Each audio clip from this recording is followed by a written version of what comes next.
Hi, Itimel. Tingnan mo ang iyong halaman, oh. Buhay na buhay. Dito kami natulog. Anong oras ba ngayon? 7:30 a.m. Ito yung pinalit namin dun sa halamang namatay.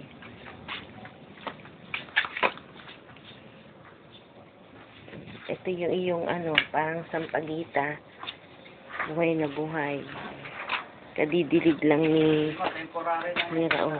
Oo. Temporary lang daw tong ipinalit ni Raul hanggat wala ka. Matibay sa init. Matibay daw kasi sa init.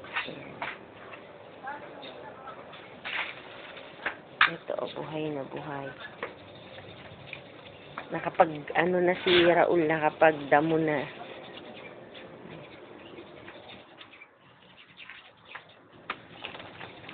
Ito yung yung halaman sa gilid.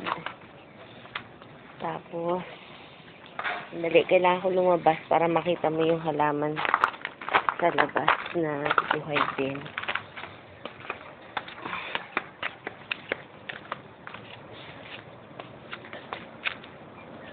May halaman.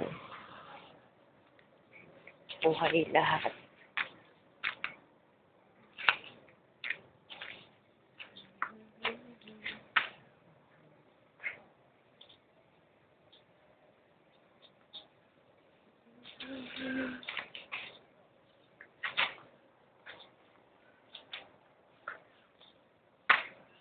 Ito na yung mataas sa bahay, nandiyan na, dyan na nakatira yung yung kapitbahay mo na taga Florida.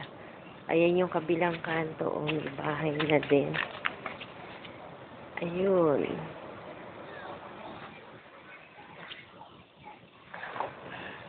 Tapos, nakatayo ako, yung tapat mo, gawa na, oh. Gawang-gawa na, tapos may bakanting lote, yung susunod, gawa na rin. Ayan. Marami ka ng kapitbahay.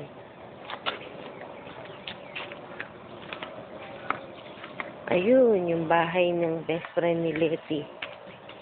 Yung bahay ni Lokring.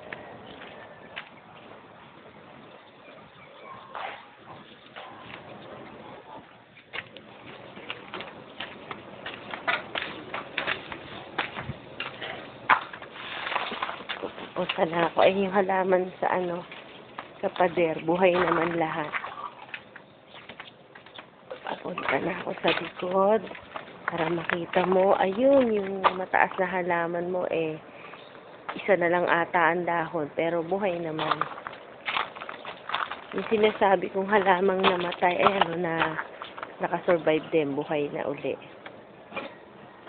Yung halaman.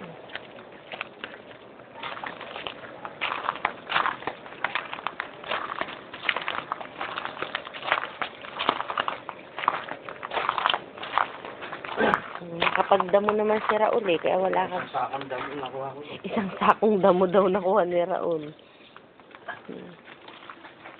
May isang halaman.